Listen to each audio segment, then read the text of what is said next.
오늘 우리 성가대 찬양 참 많은 은혜 받았습니다. 주님의 정말 사랑 때문에 우리가 이렇게 하나님의 교회 일원이 되어 있고, 또 죄와 사망에서 구원을 받고, 또 주님의 사랑 때문에 또 우리의 삶의 여정에서도 지치지 않고 이렇게 살아갈 수 있다는 것이 얼마나 감사한지 모릅니다. 여러분, 주님의 은혜에 다시 감사하면서 주의 말씀을 또 사모하고, 말씀을 통해서 새로운 삶의 도전을 이어갈 수 있으면 좋겠습니다. 제가 언젠가도 말씀을 드렸습니다만은, 이 탈무드에 보게 되면 이제 유대인들의 지혜, 말씀의 지혜를 모아놓은 책이 이제 탈무드인데, 그 탈무드에 보게 되면은 사람을 평가하는 기준이 있다.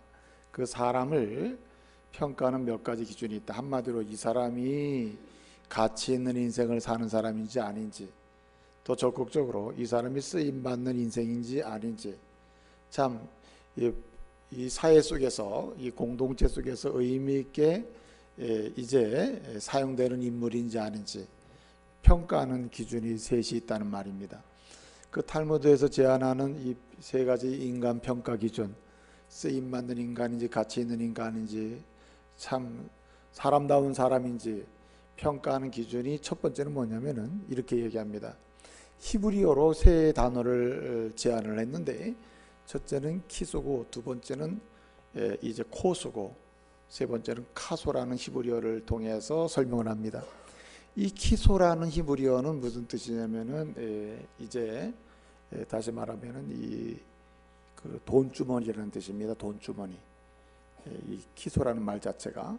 그래서 사람은 그 사람이 가치 있는 인생을 사는지 아닌지, 쓰임받는 인생을 사는지 아닌지를 알 수 있는 방법 중에 하나가 그 사람의 돈주머니를 들여다보면 알 수 있다는 말입니다. 그래서 돈을 어떻게 버는지, 돈을 어떻게 쓰는지, 그 돈주머니에 어떻게 돈이 들어오고 어떻게 나가는지, 그것을 보게 되면은 이 사람은 참 가치 있는 인생을 사는구나, 행복한 인생을 사는구나, 이 사람은 정말 사회에 필요한, 정말 쓰임받는 인생을 사는구나, 이렇게 알 수 있다는 얘기죠.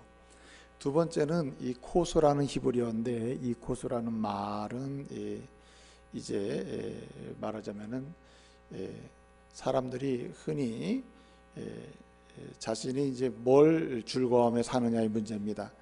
이 코소라는 말 자체는 본래 직역을 하면은 잔이라는 뜻입니다. 잔 중에서도 술잔. 근데 보통 세상 사람들이 술잔을 나눈다는 말은 즐거워한다는 거 아니겠어요, 그렇죠? 그래서 이 코소라는 것은 뭐냐면은 그 사람이 도대체 무엇을 즐거움으로 삼고 사느냐에 따라서 그 사람이 평가될 수 있다, 이 말이죠. 정말 비윤리적이고 비도덕적이고 더럽고 음란하고 이런 것들을 자신의 즐거움으로 삼고 사는 사람이라면은 이 사람은 의미 있거나 가치 있는 인생이 아니다, 이렇게 평가할 수 있다는 말이고, 정말 이 사람이 희생하면서 섬기면서 사랑하면서 다른 사람의 생명을 살려주는 그런 일을, 또 돕고 섬기는 일을 자신의 즐거움으로 삼고 산다면 그 사람은 참 쓰임받는 인간이요, 또 복된 인생을 산다, 이렇게 평가할 수 있다는 말입니다. 또 한 가지는 이제 이 카소라는 말이 있는데, 이 카소라는 말은 인간의 감정과 관련된 말인데, 직역을 하면 노여움이라는 뜻입니다. 한마디로 감정을 표현하는 단어가 카소입니다. 그래서 그 사람이 정말 쓰임받고 의미 있는 인생이냐, 역할을 감당하며 사는 인생이냐, 이렇게 확인할 수 있는 방법 중에 하나가 뭐냐면 그 사람의 감정이 어떻게 표현되느냐를 따라서 보면 알 수 있다는 말입니다. 그래서 그 사람의 감정을 인내하거나 억제하지 못하고 그저 감정에 따라서 자신의 생각과 마음을 폭발시키며 사는 사람이냐, 아니면 감정을 절제하면서 의미 있게 감정을 표현하며 사는 사람이냐에 따라서 이 사람을 평가할 수 있다는 말입니다. 여러분은 어떻습니까? 여러분의 돈주머니는 무사합니까? 예? 여러분의 그런 즐거움은 어디에 두고 삽니까? 여러분의 감정은 어떤 식으로 표현되고 있습니까? 그것에 따라서 사람이 이 평가를 받을 수가 있다는 말입니다. 그런데 사실은 이 키소, 코소, 카소라고 했습니다만 이렇게 뭐 예를 들어서 줄검의 문제라든지 또 돈의 문제라든지 이 첫 번째, 두 번째 문제는 사실은 어디에 걸려 있냐면 자기 자신의 문제입니다. 자기 자신이 어떤 존재이냐에 따라서 그 사람은 긍정적으로, 부정적으로 또는 의미 있는 인생으로, 아닌 인생으로 평가받을 수 있다는 말이고, 또 하나의 그 마지막 카소라는 말은 관계 속에서 실제적으로 이제 다른 사람에 대해서 어떤 정서와 어떤 감정으로 사람을 진지하게 대하느냐의 문제라는 거예요. 그래서 사실은 이렇게 평가 기준을 세 가지로 탈무드가 이야기했지만은 사람을 그의 삶의 여정 속에서 평가하는, 쓰임받는 인생이 아니라 평가하는 기준은 두 가지라는 거예요. 굳이 말씀을 드리면 첫째는 그 사람이 됨됨이가 어떤 사람이냐, 어떤 인간이냐, 또 하나는 다른 사람과의 관계 속에서 실제로 어떻게 관계를 맺고 사느냐가 실제로 그 사람이 쓰임받는 인생이 되느냐 그렇지 않느냐를 알 수 있다는 말입니다. 오늘 사도 바울은 디모데에게 편지를 쓰면서 디모데 그 자신뿐만 아니라 그가 가르치는 교회의 성도들 그리고 모든 사람들을 어떤 사람으로 세우기를 소원하고 있냐면 쓰임받는 사람, 쓰임받는 그릇으로 세우기를 소원하고 있는 것입니다. 여러분, 오늘 디모데 후서 2장 20절부터 26절까지 말씀 우리가 봉독했잖아요. 이 디모데 후서는요, 사도 바울이 로마 감옥에 두 번째 투옥됐을 때 쓴 편지입니다. 사도 바울이 이제 복음을 전하고 선교를 하다가 로마 감옥에 두 번 들어가게 되는데, 첫 번째는 들어갔다가 풀려났고요.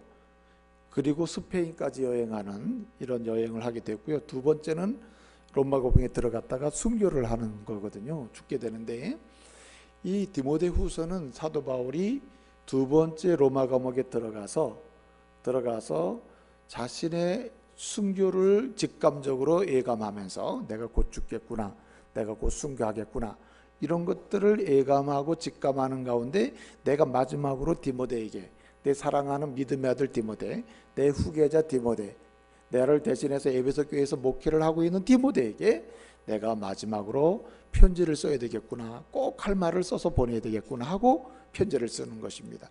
그래서 디모데 후서라는 이 책은요, 이 말씀은 사도 바울에게 있어서는 마지막 디모데에게 주는 유언적 편지이고, 죽음을 앞두고 비장한 각오와 결단으로 꼭 필요한 말씀을 전하는 편지가 바로 디모데 후서입니다. 근데 여러분, 이 편지를 보게 되면 사도 바울이 자신이 이제 순교를 앞두고 내가 이제 곧 죽게 될 텐데, 순교를 앞두고 내 아들 디모데에게, 믿음의 아들 디모데에게, 내 후계자 디모데에게 내가 꼭 써야 될 그 말이 뭐가 있을까? 그래서 몇 가지를 씁니다. 그 디모데후서 편지를 쓰는데 그 중에 핵심적인 내용이 세 가지가 나와요. 그 첫째는 뭐냐면, 사람이 인생이 70이요 강건하면 몇이에요? 80을 사는데, 인생은 짧아요. 짧은데 이 짧은 인생을 사는 게 뭘 결정하냐 하면 내세를 결정한다는 말이에요. 여러분, 우리가 인생 70, 80 굉장히 길게처럼 생각하지만 굉장히 짧습니다. 그리고 또 그렇다고 80을 보장받는 것도 아니잖아요. 70 보장받는 것도 아니고, 그렇죠? 근데 이 짧은 인생이 왜 그렇게 중요하냐 하면, 짧은 인생을 사는 동안에 짧은 인생 속에서 무엇이 결정되냐 하면 내세가 결정되기 때문에 그래요. 사람들은 내세가 있느냐 없느냐를 질문하고 안 믿는 사람도 있습니다만, 성경은 내세가 분명히 있다고 말씀해 주십니다. 그래서 그 내세는 두 가지의 내세가 있어요. 하나는 영원한 축복을 받고 영원한 생명을 누리는 내세가 있는데, 그것이 곧 천국입니다. 천국의 내세가 있고요. 영벌, 영원한 형벌을 받고 영원한 저주를 받는 지옥의 내세가 있습니다. 그래서 이 천국의 내세로 가느냐 지옥의 내세로 가느냐의 문제는 무엇에 달려있냐면, 살아있는 짧은 인생 70을 살든 80을 살든 이 세상 속에 살아있는 동안에 결정되는 것입니다. 그래서 사도 바울은 디모데에게 이야기하는 것입니다. 네가 예수를 믿고 구원받아 이제 목회자가 돼서 성도들을 가르치고 그렇게 목회자의 인생을 살고 있는데, 내가 곧 순교를 앞두고 이 감옥 생활을 하면서 이제 곧 AD 67년 가을에 이 편지를 쓰거든요. 디모데후서를. 그리고 68년에 사도 바울이 죽습니다. 순교를 당하는데, 그러니까 67년 가을경에 편지를 쓰니까 68년이면 얼마 남지 않은 거 아니에요? 그래서 죽음을 앞두고 디모데에게 편지를 쓰는데 디모데에게 말을 하는 것입니다. 내가 정말 마지막 이 죽음을 앞두고 유언의 서신을 남긴다. 이 비장한 결단으로 내가 너에게 편지를 쓴다 하면서 첫 번째 부탁하는 건 뭐냐면, 너의 인생 사는 동안에 뭐가 결정된다고요? 내세가 결정된다 그랬습니다. 인생 사는 동안에 내세가 결정된다. 인생 사는 동안에 뭐가 결정된다고요? 이거 꼭 기억하세요. 오늘 말씀 다 잊어버려도 괜찮은데 이거 꼭 기억하세요. 인생 70을 살든 40을 살든 50을 살든 60을 살든 80을 살든 사는 동안에 뭐가 결정된다고요? 내세가 결정된다. 그 내세는 어떻게 결정되냐? 지옥의 내세냐 아니면 천국의 내세는 무엇에 결정되느냐? 예수를 구주로 믿고 죄사함 받고 하나님의 자녀가 되는 자는 내세가 천국의 내세가 결정되고, 예수를 믿지 않고 죄사함 받지 못하고 그리고 죄인으로 인생을 마치게 되면 내세가 어떻게 결정돼요? 지옥의 내세가 결정되는 것입니다. 그래서 사도 바울은 디모데에게 말하는 것입니다. 그 죽음을 앞두고 첫 번째 얘기하는 게 뭐냐면, 네 인생 사는 동안에 예수 위에 살고 예수 때문에 죄사함 받고 내세가 결정됐으니 너는 천국의 내세를 바라보고 사는 사람으로서 예수 중심으로, 예수의 말씀을 중심으로 예수를 전하고 예수의 말씀을 전해서 다른 사람들이 사는 동안에 뭘 결정할 수 있도록, 내세를, 어떤 내세? 천국의 내세를 결정할 수 있도록 이렇게 섬기는, 진리를 붙들고 사는 목회자가 되라고 말씀을 하는 것입니다. 여러분, 목회자가 말이죠, 이 목사 있잖아요. 목사가 여러분 설교 말씀을 이렇게 전하죠. 많은 이야기를 하죠. 사실은 때로는 도덕적 윤리적인 설교도 하기도 하고, 때로는 말씀에 비추어서 삶을 다시 돌이키기도 하고, 때로는 삶의 여정 속에서 구체적으로 관계를 어떻게 맺어가야 하느냐의 문제도 다룹니다만은, 목사가 전하는 메시지는 다양한 메시지가 전파됩니다. 사실 선포됩니다만은 메시지의 궁극적인 핵심은 딱 하나예요. 예수 만나고 예수의 말씀대로 살면서 무엇을 바라보며 살아요? 내세, 천국의 내세를 바라보고 살도록 그렇게 안내하고 돕는 사람이 누구냐면 목사입니다. 목사가 이 일을 하지 않으면 사실 아무것도 의미가 없는 거예요. 그렇기 때문에 사도 바울은 디모데에게 마지막 편지를 쓰면서 이 일을 잘하라. 너도 사는 동안에 천국의 내세를, 예수를 만나고 예수를, 그 말씀을 믿음으로 말미암아 결정하고 그리고 그것을 바라보고 살듯이 너도 목회자로서 다른 사람을 사는 동안에, 짧은 인생을 사는 동안에 내세가 결정되는데 지옥의 내세가 아니라 천국의 내세, 영원한 생명을 누리는 내세가 결정되도록 그런 삶을 그리고 바라보고 살아가도록 그렇게 돕고 진리를 붙들고 예수를 선포하고 예수를 중심으로 인생을 살도록 하라고 그렇게 부탁을 하는 것입니다. 그것이 2장 19절까지 해서 쭉 얘기된 거예요. 그 다음에 2장 20절부터 두 가지를 강조합니다. 그 두 가지가 뭐냐면, 그러면 내세를 결정되고 예수를 믿음으로 예수의 말씀대로 살면서 내세를 결정한 사람들은, 천국 내세를 바라보고 사는 사람들은 어떤 인생을 살아야 되는가? 한마디로 하나님이 기뻐하시고 하나님이 뜻하시는 대로, 하나님이 원하시는 대로 쓰임받는 인생을 살아야 된다는 말이에요. 할렐루야. 쓰임받는 그릇이 되라고 말씀하는 것이에요. 쓰임받는 그릇. 그래서 오늘 본문에 보게 되면 교회를 큰 집으로 비유를 했습니다. 작게는 가정도 하나의 집이에요. 넓게는 하나님 나라가 집입니다. 또 세상도 하나의 집으로 설명할 수 있습니다. 근데 여러분, 이 집에는 그릇이 많다 그랬어요. 종류가 많잖아요. 한 집을 살펴보면 여러분의 집도 보게 되면 그릇이 여러 종류가 있잖아요. 금그릇도 있고 은그릇도 있고 질그릇도 있고 나무로 만든 나무그릇도 있다. 그래서 그릇의 종류는 다양한 것을 설명하면서 금그릇이 되는 것도 중요한 게 아니라 질그릇은 나쁜 것도 아니고, 각각 삶의 여정 속에 하나님은 우리를 예수를 믿고 구원받은 다음에는 각각 삶의 여정 속에서 주님은 우리를 때로는 금그릇, 때로는 은그릇, 때로는 나무그릇, 때로는 질그릇처럼 그렇게 때때로 사용하신다는 겁니다. 그런데 중요한 것은 뭐냐면 금그릇에 데려갈 필요도 없고 질그릇이 나무 그릇 되려고 할 필요도 없다. 더 좋은 거 이런 그릇 되려고 할 필요가 없다. 중요한 것은 나무 그릇이든 은그릇이든 금그릇이든 그리고 질그릇이든 뭐 하는 그릇이 돼야 한다고요? 귀하게 쓰임받는 그릇이 돼야 한다는 말이에요. 그래서 여러분 오늘 디모데에게 이야기하는 겁니다. 너는 인생을 살되 내세를 결정하는 인생을 살고 내세를 다른 사람 천국 내세를 결정하고 그 내세를 바라보고 살 수 있도록 돕는 진리를 붙들고 예수 중심으로 사는 사람이 되고, 두 번째는 이 일을 위해서 어떻게 해요? 귀하게 쓰임받는 인생을 살라고 말씀하시는 거예요. 귀하게 쓰임받는 인생.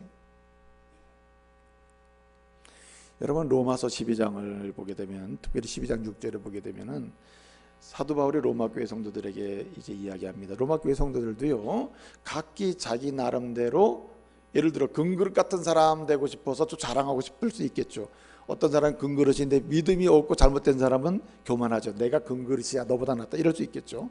어떤 사람은 질그릇이나 나무 그릇처럼 상황이 돼가지고 어떤 사람은 나도 질그릇이 아니고 나도 금그릇 되고 싶어, 이렇게 뭔가 다른 방향으로 목적을 지향하고 가는 사람도 있다 이 말이죠. 그런데 이러한 로마 교인들에게 사도 바울은 말합니다.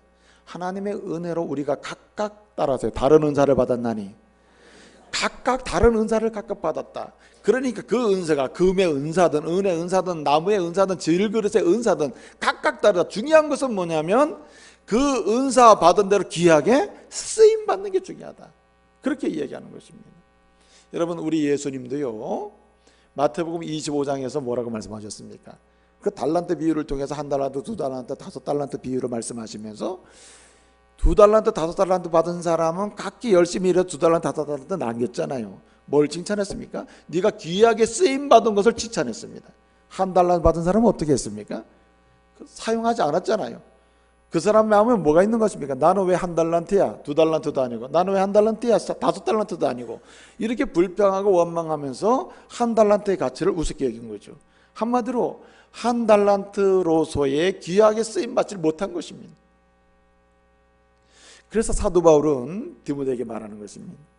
네가 하나님의 은혜로 예수 그리스도를 믿고 제사함받아 하나님의 자녀가 되어 천국이라는 내세를 결정하고 이 땅에서 말이죠, 이제는 천국 내세를 바라보면서 이 땅에서 살아가는 사람이 되었으니 그것을 계속 붙들고 살 뿐만 아니라 이제는 정말 하나님이 기뻐하시는 대로 쓰임받는 그릇으로 살도록 하라고 말씀하는 거예요. 그리고 다른 사람들도 하나님이 기뻐하는 그런 인생을 살 수 있도록 쓰임받는 그릇이 되도록 돕고 섬기도록 디모데에게 편지를 쓰고 있는 것입니다. 사랑하는 믿음의 가족 여러분, 우리 모두가 오늘 이 자리에 올라오신 믿음의 가족들이 여러분 예수를 구주로 영접하고 그리고 예수를 만나고 그 보혈의 피로 제사함받아 하나님의 자녀가 된 줄로 믿습니다. 혹시 마음에 나는 아직도 예수가 내 마음에 믿어지지가 않는다, 그 나를 위해서 내가 죄인인 것도 믿어지지 않을 뿐더러 죄인인 나를 위해서 십자가에 죽으신 것이 믿어지지 않는다, 이런 분이 있다면 오늘 이 말씀을 듣고 이 예배가 끝나기 전에 정말 그리스도께서 여러분의 심령에 깊이 계셔서 여러분이 예수를 영접하고 그리스도의 보혈이 내 죄를 사하셨다고 하는 놀라운 믿음이 생기기를 말씀으로 축복합니다. 그리고 여러분 이렇게 믿음 안에서 구원받은 우리 모두가 어떻게 남은 인생을 살아야 되는가? 오늘 주신 말씀대로 어떤 그릇이든지 상관없이 가정에서든 교회에서든 직장에서든 하나님 나라에서든 이 세계 속에서 주님이 주신 은사대로 능력대로 그리고 재능대로 그리고 심지어 하나님께서 허락하신 그 그릇의 종류대로 귀하게 쓰임받는 주의 종들 되시기를 말씀으로 축복합니다. 주님은 우리에게 이것을 원하시는 것입니다. 귀하게 쓰임받는 그릇. 가정에서도요, 하나님께서 우리에게 아버지로서의 그릇, 어머니로서의 그릇을 주셨어요. 때로는 형제로서의 그릇으로 이렇게 주셨어요. 우리를 교회에서요, 때로는 믿음의 경륜이 있는 그릇으로, 때로는 초신자로서의 그릇으로, 때로는 직분자로서의 여러 유형의 그릇으로 우리를 세워주셨습니다. 직장에서도요, 각기 역할로서의 그릇으로 세워주셨습니다. 하나님은 우리에게 무엇을 원하시는가? 주님이 세워준 그릇대로 귀하게 쓰임받는, 귀하게 내가 쓸 수 있는, 하나님이 쓰실 수 있는 그릇으로 더욱더 나아갈 수 있기를 주님은 원하시는 것입니다.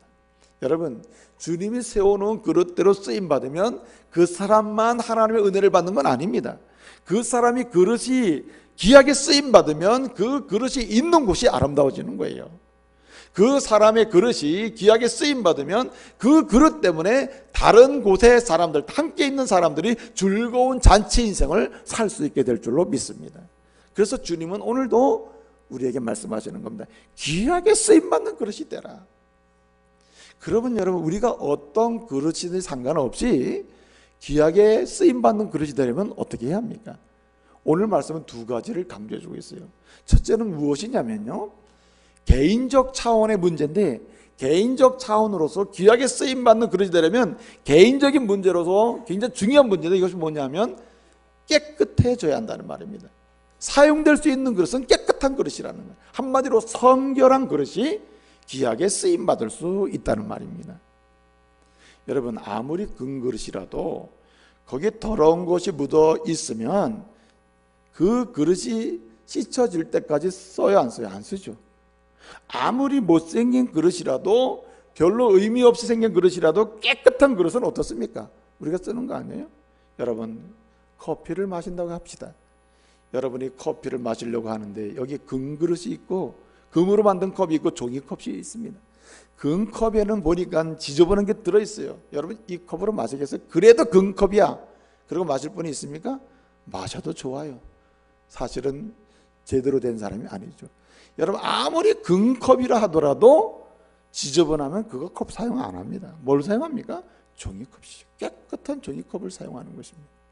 주님도 우리를 가정에서 이 가정을 행복한 공동체로 하나님의 뜻을 이루는 가정으로 세워가기 위해서 이 가정에서 쓸 사람이 누구냐, 어떤 사람을 중요한 인물로 쓸 거냐 할 때에 주님은 깨끗한 사람을 쓰시는 것입니다.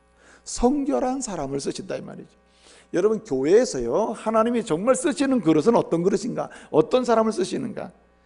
우리는 세상적인 논리를 가져와서 교회에서 뭔가 쓰임 받으려고 하는 경향이 있습니다.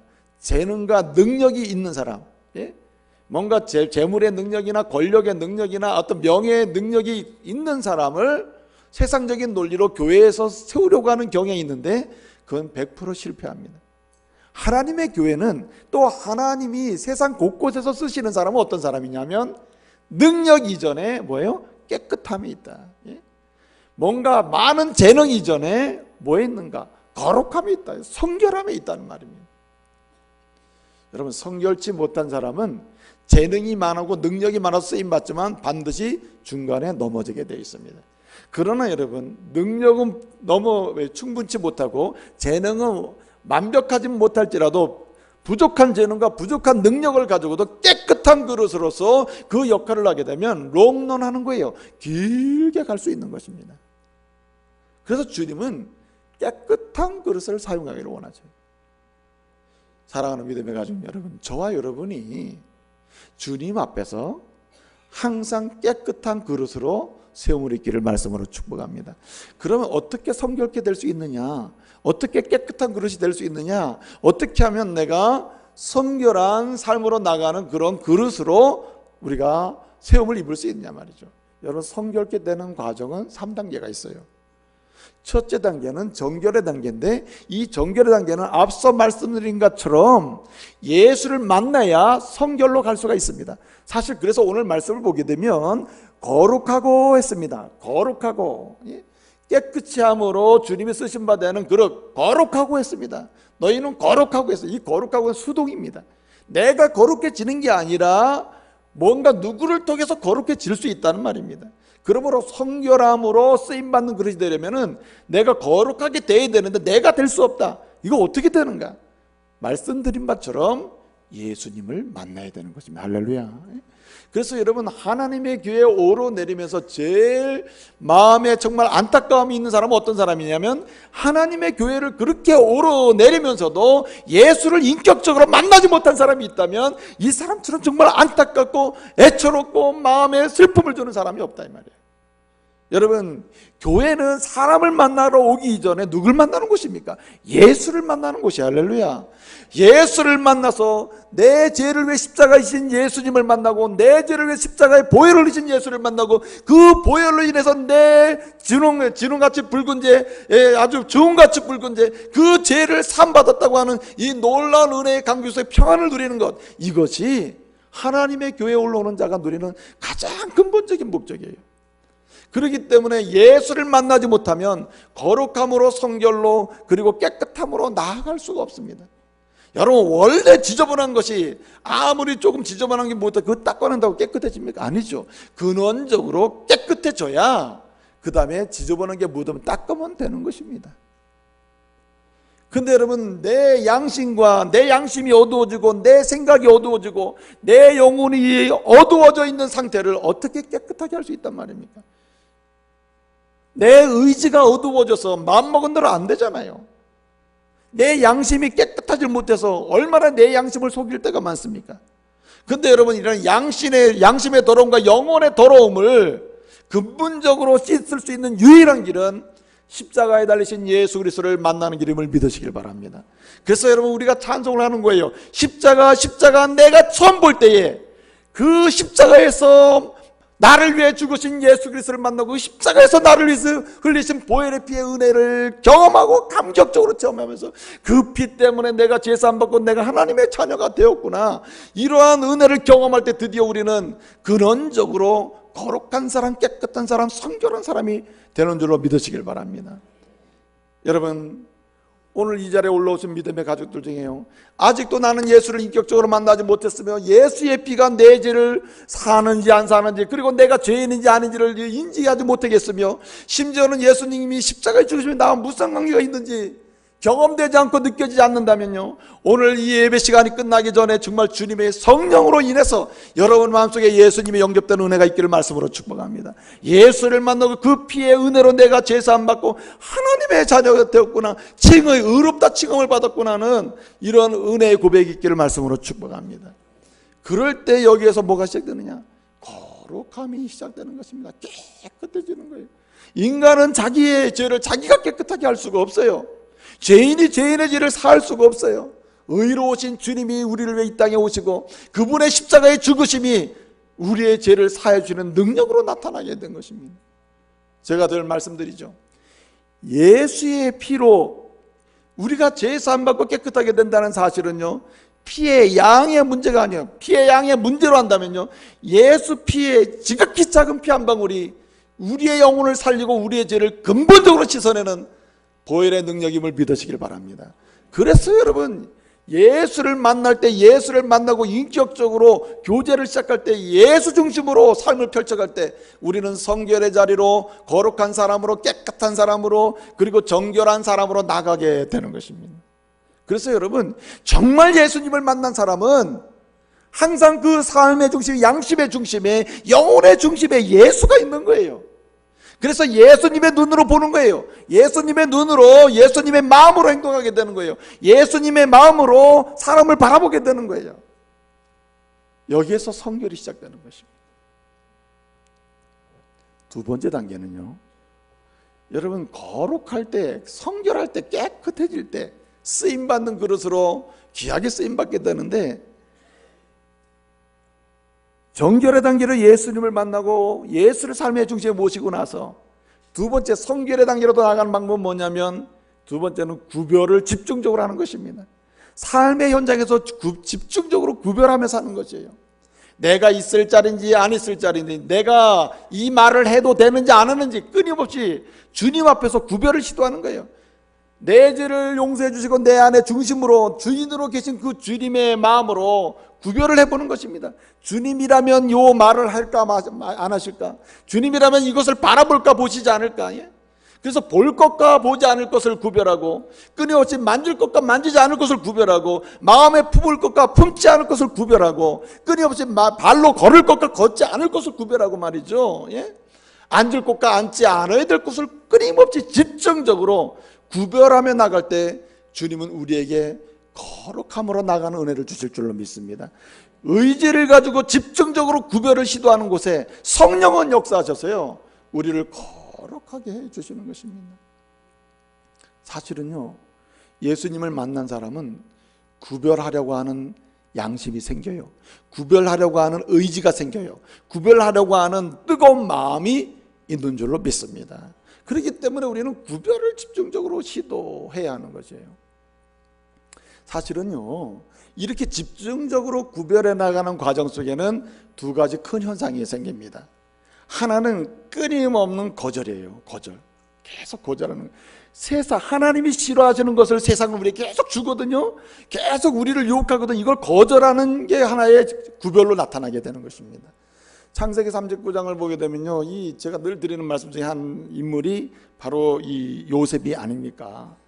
요셉이 왜 그렇게 이스라엘을 구원하는 일을, 이스라엘 백성을 기근에서 구원하고 이스라엘 백성을 아주 창대케 이루는, 번성케 하는 일에 귀하게 쓰임받는 그릇이 됩니까? 그 형제들을 살리는 그릇이 되면 요셉이, 그 이유가 어디 있습니까? 그는 말이죠, 성결한 사람이었습니다. 거룩했습니다. 깨끗하기를 소원했던 사람이에요. 그 방법 중에 하나가 그 뭡니까? 그가 하나님을 중심에 모시고 하나님 때문에 내 인생이 이렇게 복된 인생이 되었구나, 그렇게 고백해서 어떻게 합니까? 그는 구별을 집중적으로 시도하죠. 그래서 받아들일 것과 받아들이지 않을 것, 누군가가 나에게 끊임없이 세상은 제안을 하는데 그 제안하는 거에 대해서 끊임없이 어떻게 해요? 단호하게 거절할 것을 거절하면서 구별을 하는 거죠. 그래서 창세기 39장 10절을 보게 되면요, 뭐라고 설명되고 있습니까? 그냥 계속 10절이에요. 계속 그 사건 나오잖아요. 날마다 그 보디바라 아내가 날마다 제안을 합니다. 같이 있자 계속 제안해요. 근데 여러분, 끊임없이 구별을 시도하는 요셉의 입장에서 뭐죠? 대단한 거절을 하는 것이죠. 그래서 거절은요, 세상이 주님이 싫어하는 것을 제안할 때 세상의 제안에 대해서 거절하는 것이야말로 구별을 통한 성결로 나가는 하나의 방법입니다. 근데 여러분, 또 포기도 있습니다. 포기. 때로는 내가 가지고 있는 것이 나로 하여금 주님을 떠나게 하거나 거룩한 자리로 이탈하게 만들거나, 거룩한 자리에서 또는 성결의 자리에서 이탈하게 만드는 무엇인가 내가 가지고 있는 중요한 것이 있다면, 지금 내게 아무리 중요하더라도 이것이 나로 하여금 주님을 떠나게 하고 주님께 범죄하게 한다면 그것을 뭐하게도 할 수 있어야 돼요? 포기할 수도 있어야 된다. 누가복음 18장에 보게 되면 부자 청년 이야기가 나와요. 부자 청년이 예수님을 찾아왔어요. 내가 구원받고 영생 얻는 길이 무엇입니까? 내가 영생 얻어서 하나님께 쓰임받고 싶습니다. 나도 영생 얻고 내세를 바라보는 사람으로 쓰임받고 싶습니다. 그래? 우리 예수님이 하시는 말씀이 뭡니까? 너 부자지, 부자 청년이지. 내가 가지고 있는 것을 뭐하라? 포기하라. 포기. 그것이 너로 하여금 자랑스럽게 만들고 교만하게 만들고 하나님을 가까이 하지 못하게 만들고 오히려 성결하지 못하게 만든다. 포기하라 그래. 부자가 어떻게 했습니까? 부자 청년이 마음의 근심을 품고 돌아갔다 포기하지 못했다는 거예요. 때로는 내 명예를 포기할 수도 있어야 됩니다. 때로는요, 내가 가진 재물도 포기할 수 있어야 돼요. 때로는 내가 가지고 있는 뭔가 능력도 놓을 수도 있어야 돼요. 내가 지금 할 수 있으나 지금 놓을 수도 있어야 됩니다. 근데 이게 쉽지 않죠. 굉장히 어려워요. 논다는 거, 이 거절보다 더 어려운 게 포기입니다. 포기. 거룩으로 성결한 자리로 나가기 위해서 하나님 앞에서 깨끗한 사람으로 쓰임받기 위해서는요, 포기할 줄 알아야 하는데 포기하지 못해서 결국 북을 붙들고 있다가 하나님이 원치 않는 방향으로 나갈 때가 있다. 그 자체는 죄가 아닐지라도 지금 순간에 포기하기를 주님이 원할 때, 포기할 때 내가 거룩한 자리로 더 나갈 수가 있다 이 말이죠. 포기는 어려운 것 같아요. 왜냐하면 자신의 이익이나 명예와 관련이 딱 되잖아요. 갈등이 많아요. 포기하고 싶지가 않아요. 제가 지난번에도 말씀드렸습니다만은 제가요, 올 3월까지 강원노에 서기를 받습니다. 일 엄청나게 했습니다. 일이 굉장히 많아요. 강원노의 전체를 섬기니, 강원도 전체 섬기니까. 그리고 올해는 부노회장을 하는 겁니다. 그 다음에 내년에는 회장을 하는 거예요. 그 마음에 전부 하고 싶어 하더라고 사람들이. 근데 제 마음에 이래다가는 안 되겠구나. 이거는 지금 이 젊은 나이에 목양을 해야 되는데 이래서는 안 되겠구나. 그래서 포기를 했습니다. 근데 포기하고 나니까 사람들이 자꾸 얘기를 해줍니다. 지금 포기하면 언제 못할지도 몰라. 부회장, 노회장 못해. 앞으로 기회가 없을 거야. 그러니까 하라고. 근데 순간에 정말 못하면 어떡하지? 이런 마음이 들 때가 있다 이 말이에요. 사람이 포기하기 만큼 어려워요. 그런데 정말 이 자체가 죄냐 아니냐는 아니지만 지금 이걸 붙들고 있으면 정말 주님을 섬기거나 주님이 기뻐하는 거룩하고 깨끗한 그릇의 역할로 나가는 데 있어서 굉장히 어려움이 있다면 지금 이걸 놔야 되거든요. 근데 이게 그만큼 어렵다 이 말이죠.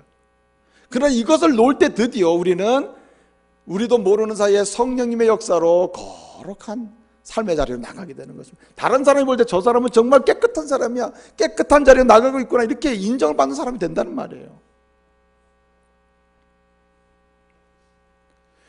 또 뿐만 아니라 여러분 오늘 말씀 보게 되면 뭐라고 했습니까?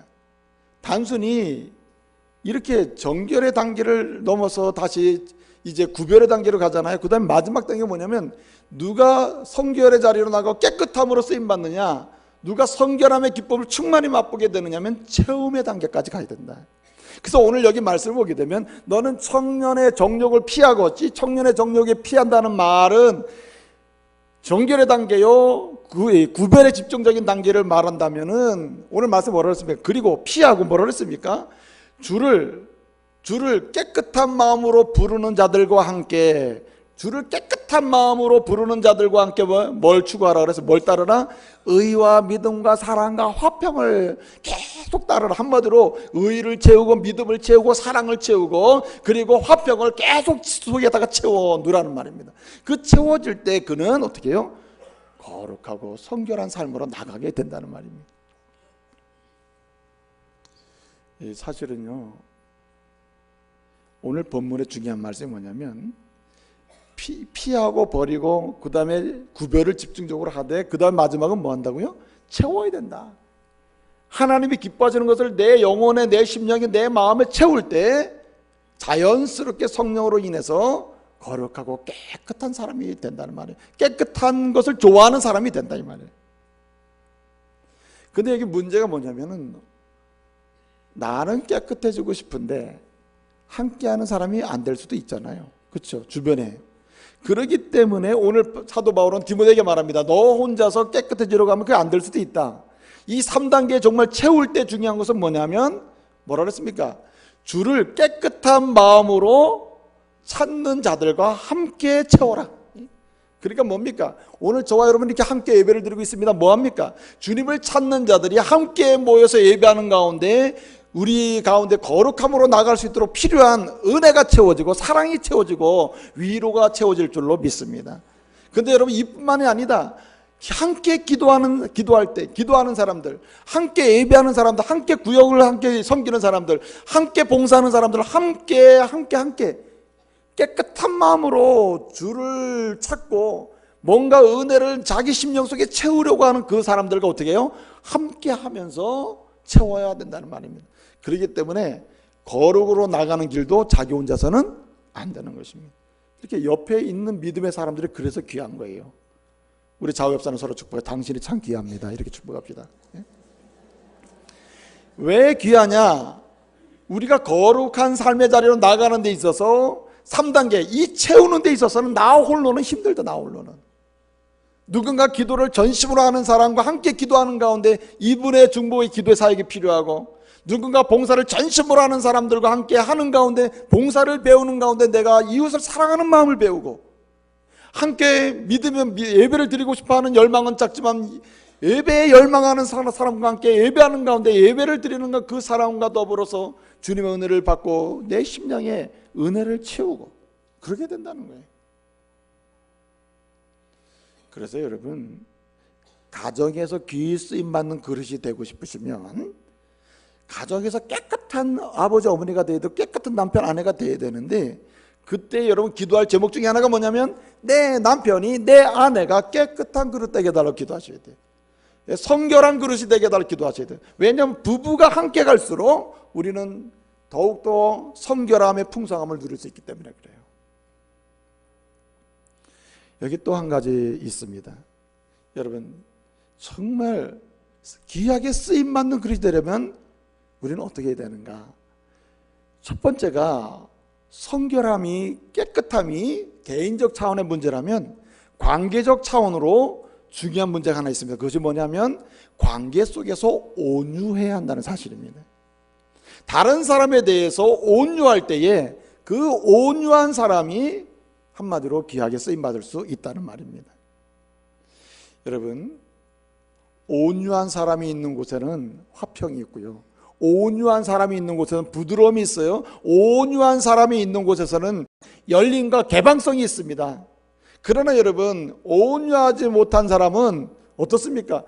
온유한 사람이 없는 곳에는 항상 폐쇄적이에요. 닫혀요. 마음이 열리질 않아요. 함께하고자 하는 열망이 생기질 않아요.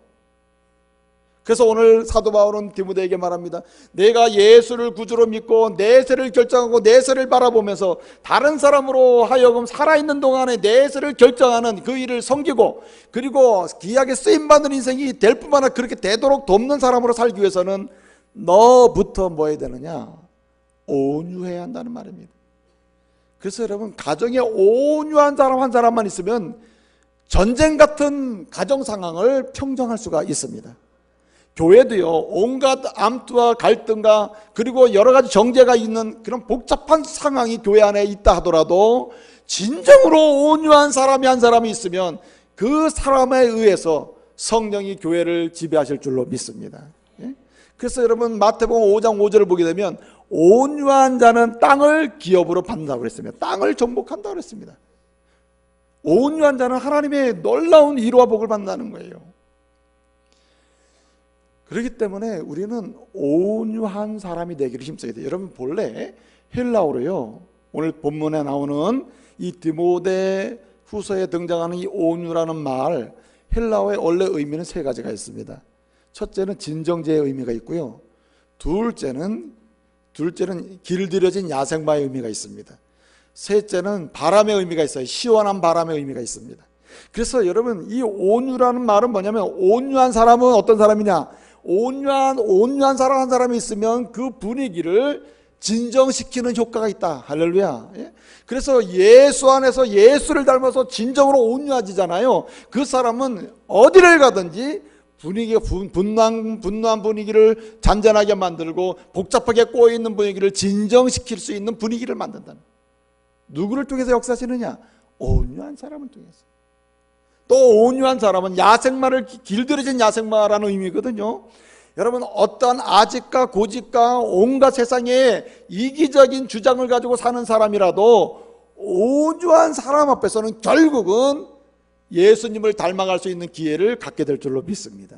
그래서 오늘 말씀 보게 되면 온유한 사람이 무엇인가 하면 죄진 사람이라도 어떻게 됩니까? 회개하고 진리를 깨닫고 마귀의 종로로 타던 데서 나와서 예수의 사람이 될 가능성과 기회가 주어진다고 오늘 말씀하잖아요.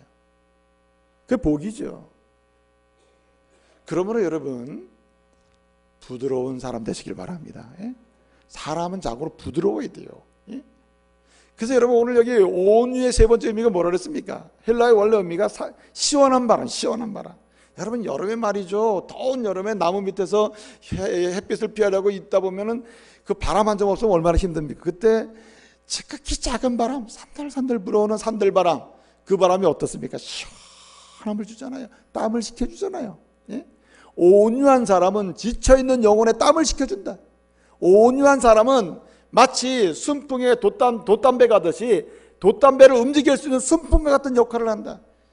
그냥 여러 가지 어디로 가야 할지 방황하는 사람들에게 온유한 사람은 함께 있기만 해도 마치 무슨 역할? 바람 역할을 하기 때문에 마땅히 가야 될 방향으로 인생의 배를 띄워갈 수 있도록 그런 복의 역할을 한다는 말입니다. 그래서 여러분, 우리는 온유한 사람으로 가정에서 하나님의 교회에서 쓰임받기를 소원해야 합니다.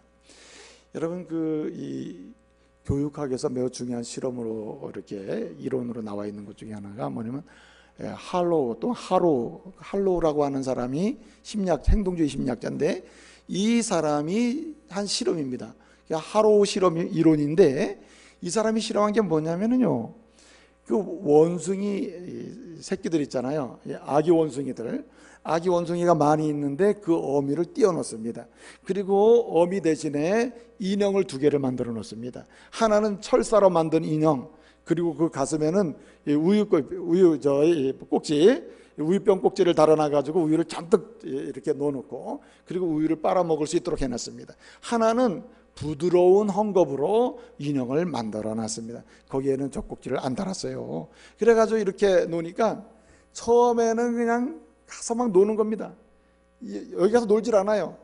아기 원숭이들이 그냥 그 철사로 만든 우유병 꼭지에 가서 막 빨고 우유를 실컷 먹습니다. 그리고 거기서 놉니다. 나중에 시간이 갈수록 어떻게 하냐, 우유만 먹고 노는 건 어디 가서 노느냐, 헝겊으로 부드러운 인형, 그 엄마 인형 만들어 놓은 거기 가서 열심히 놀더라는 겁니다. 실험 결과예요. 먹는 건 먹고 노는 건 여기서 노는 거예요. 왜 그런가? 동물도 따뜻한 걸 좋아하고 부드러운 걸 좋아하고 온유한 걸 좋아한다 이 말이에요. 하물며 하나님의 형상대로 창조된 인간은 그 속성상 온유해야 행복한 거예요.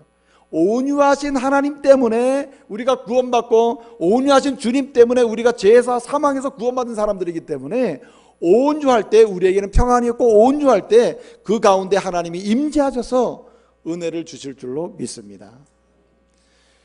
여러분, 중국에 노자라는 학자 있었잖아요. 노자가 말해요. 죽을 때가 돼가지고 어떻게 하면 내 제자들에게 유명한, 반드시 필요한 그러한 유언을 할까 생각하다가 제자들을 다 모았답니다. 불러 다 모았대요. 모여라! 모이게 해놓고는 내가 마지막으로 유언을 좀 하려고 그러니까 지금부터 잘 내 말 들어라. 그리고 입을 딱 벌리더래요. 그리고 내 입을 쳐다보거라. 그 제자들이 한 사람씩 돌아가면서 입을 쫙 쳐다봅니다. 그리고 묻습니다. 내 입 안에 뭐가 있느냐? 본 것을 얘기하라. 아무것도 없습니다. 아무것도 없습니다. 이빨도 다 빠지셨고 아무것도 없습니다. 그러니까 이 노자가 하는 말이, 잘 보았노라. 아무것도 없노라. 내 평생의 젊은 시절부터 그렇게 먹는 데 도움을 준 이빨, 내 혀를 시도 때도 없이 씹어가지고 상처나게 한 이빨, 그 강하고 튼튼했던 이빨은 다 빠져서 어디 가지 않았느냐. 마지막에 남은 건 뭐예요? 씹히고 상처받고 굉장히 평생 고생한 혀는 어떻게 해요? 지금까지 남아있노라. 내가 말하노라. 그랬다는 거예요. 단단한 것은 사망이지만 부드러운 것은 생명이니라. 믿거나 말거나 이렇게 얘기했다. 근데 여러분, 그 노자의 그럴듯한 얘기입니다만은 사실은 보세요. 성경을 보게 되면 여러분, 단단하고 아직과 고집과 그리고 무너지지 않는 세상의 무엇은 사망이에요. 그러나 예수 안에서 부드럽고 예수 안에서 온유하고 예수 안에서 따뜻한 것은 생명으로 나가게 하는 줄 믿으시길 바랍니다. 그렇기 때문에 이 시대에 쓰임받는 사람은 어떤 사람이냐? 여러분, 성결한 사람이요 동시에 관계 속에서 온유한 사람입니다. 거룩을 주가 깨끗하기를 소망하는 사람이요 동시에 부드러운 사람이에요. 누굴 닮아서? 우리를 죄와 사망에서 구원하신 예수 닮아서. 할렐루야. 저와 여러분이 참으로 오늘 이후에 가정에서도 귀하게 쓰임받는 하나님의 사람들 되시길 바랍니다. 이 교회에서도 하나님의 나라를 확장하고 교회를 부흥케 하는 일과 주의 놀라운 역사를 이루어가는 일에서 귀중하게 귀하게 쓰임받는 종들 되시기를 바랍니다. 어디를 가든지 정말 귀하게 쓰임받는 하나님의 사람들 되시길 바랍니다. 여러분, 부드러워지시길 바랍니다. 예수 닮아서 온유하시기를 바랍니다. 온유하면요, 본인도 복을 받고 다른 사람도 복을 받게 되는 것입니다. 여러분, 이삭을 보게 되면, 창세기 26장 보게 되면요, 여러분 이삭 얘기 여러분 다 아시잖아요. 이삭이 그랄이라고 하는 곳에 이사 갔어요. 거기서 부자가 됐어요. 거부가 됐어요. 가나안 땅에서 부자는 항상 우물을 가지고 있어요. 우물이 없는 부자는 없습니다. 부자가 되려면 우물이 있어야 돼요. 왜? 먹고 마셔야 되기 때문에. 근데 그 물이 너무나 좋은 물이니까 그랄 사람들이 그 물을 뺏었어요. 메워버렸어요. 저 우물 때문에 저 사람 부자 되는구나. 그럼 시기하는 마음으로 뺏어버렸습니다. 이삭이 어떻게 합니까? 돈이 많으니까 용병을 사가지고 싸워서 그들을 칠 수도 있죠. 그렇지 않았습니다. 그는 온유했습니다. 부드러웠습니다. 알았습니다. 가지세요. 그리고 또 이사합니다. 또 우물을 팝니다. 또 물을 주셔야 하나님이. 또 뺐습니다. 또 우물을 파요. 또 물을 주셔요. 또 피해서 갑니다. 하나님이 물을 주시는데 갈수록 좋은 물을 주시는 거예요. 그래서 그 물을 르흐봇이라고 했어요. 마지막 판 우물을. 그 르흐봇이라는 우물의 뜻이 뭔지 아세요? 지금까지 어떤 것보다 크다. 그래서 지금까지 열린 것보다 어떤 보다 더 열린 셈이다. 그리고 더 넓은 우물이다. 할렐루야. 온유한 자에게는 이런 복을 주시는 겁니다. 할렐루야. 여러분, 아브라함이 보세요. 아브라함이 조카 롯과 함께 살다가요, 둘 다 부자가 됐어요. 함께 살 수가 없어요. 각각 따로따로 살아야 돼요. 창세기 13장 8절 9절에서 뭐라고 얘기합니까? 내가 어른이니까 내가 먼저 선택할 테니까 내가 선택하면 네가 하라. 이러지 않잖아요.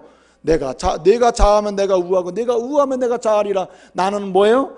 오직 주님의 은혜로 여기까지 왔으니 온유 부드러운 거예요. 부드러움으로, 오직 주님 닮아서 깨끗함으로, 부자가 중요한 게 아니라 부자가 되더라도 깨끗한 부자가 중요하다. 그러면서 갈 때 하나님이 그에게 복을 주신 줄로 믿습니다.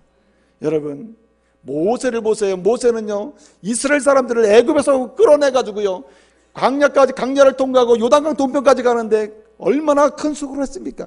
이렇게 귀하게 쓰임받은 사람이 세계 속에 또 있을까요? 모세는 지금도 존경받는 인물 아닙니까? 근데 여러분, 사람들이 협력을 잘했습니까? 말 잘 들었습니까?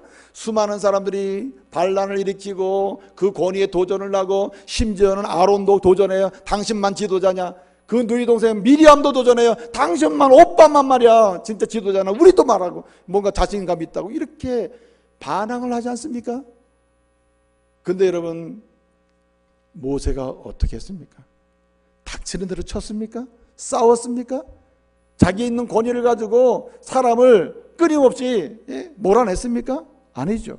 민수기 12장 3절에 보면 이러한 정말 약한 사람처럼 보이나 강한 사람, 부드러워서 정말 이 사람들을 다 포용하고 가면서 하나님이 치실 때까지 기다린 사람, 이 사람을 뭐라고 얘기합니까? 민수기 12장 3절에서 이 세상의 지면에서 이 지상에 사는 사람들 중에 모세보다, 그 모세의 온유함보다 더 승한 사람이 있으면 나아보라래, 그렇게 얘기한단 말이에요. 한마디로 모세가 위대한 지도자로 쓰임받아서 성공적인 인생을 산 이유는요, 거룩함과 온유함에 있는 것이에요. 여러분, 다시 말씀을 드립니다. 이렇게 살 수는 없습니다. 여러분, 천국의 내세를 결정하고 오늘을 살아가는 사람으로서 우리는 쓰임받는 사람이 되어야 합니다. 귀하게 쓰임받아야 돼요. 가정에서든 직장에서든 교회에서든 어디서든 귀하게 쓰임받아야 돼요. 두 가지 조건이 있으면 그 사람은 쓰임받는 데 있어서 롱런합니다. 길게 쓰임받을 수 있어요. 첫째, 무엇입니까? 성결하시길 바랍니다. 깨끗함을 추구하시길 바랍니다. 부자도 깨끗한 부자가 되는 게 좋아요. 깨끗한 사람이 되는 게 좋습니다. 그리고 뭐합니까? 관계 속에서 온유하시길 바랍니다. 여러분, 성질 내지 마세요. 그냥 조금 마음에 설교 안 된다 그냥 끝나자마자 나한테 전화해가지고 목사님 지금까지 말씀 다 좋았는데 오늘은 말씀이 영 아니네요 했는데 마음에 상처가 돼서 오늘 설교 못할 뻔했다니까. 상처가 돼가지고. 온유하면 얼마나 좋아요. 목사님 오늘 마음에 안 들어서도 목사님 참 은혜 받았습니다. 뭐 거짓말할 필요는 없지만은 여러분, 거룩함으로 깨끗함으로 온유한 가운데 정말 여러분 가정을 살리는 쓰임받는 그릇, 축복하는 쓰임받는 그릇, 교회도 살리고 부흥케 하고 조국도 살리고 말이야, 여러분 가는 곳마다 말이야 하나님의 축복의 역사를 일으키는 이런 통로가 되시기를 말씀으로 축복합니다. 기도하겠습니다.